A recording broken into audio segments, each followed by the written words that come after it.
Bonjour à tous et bienvenue dans cette nouvelle vidéo. Donc comme convenu, je vous parle du livre Les larmes de l'assassin d'Anne-Laure Bondou que j'ai terminé de lire, donc il y a 205 pages à peu près. Donc l'histoire se passe au Chili. On n'a pas trop de notion d'époque, mais apparemment ça se passe avant les années 80, vu que la dernière peine de mort prononcée au Chili était en 85. Donc je vous dis ça parce qu'un personnage va être condamné à mort dans le livre, sans mauvais spoil. Et donc au départ, on est dans un coin paumé.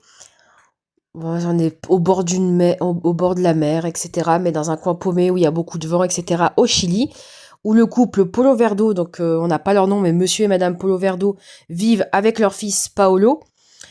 Donc leur fils qui a autour de 10 ans, mais on n'a pas d'âge précis donné dans le livre. Et qui du coup, les deux finissent assassinés par Angel Alegria, qui est un assassin en cavale.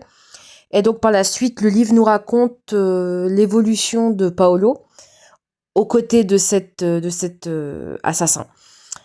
Puisque Angel va épargner Paolo et Paolo va finalement se lier d'amitié avec Angel et puis Angel va aussi avoir une certaine affection paternelle pour cet enfant. Et donc la suite, c'est toute l'éducation de Paolo à travers les rencontres avec Angel. Les rencontres d'autres personnes avec Angèle et avec d'autres personnes qui vont avoir un rôle dans l'éducation de cet enfant. Je vous ferai une vidéo plus détaillée qui sera un peu plus longue, comme ça ce sera peut-être un peu plus simple, mais là comme ça je ne vous spoil pas. Et je vous dis à très bientôt pour une nouvelle vidéo. Bye!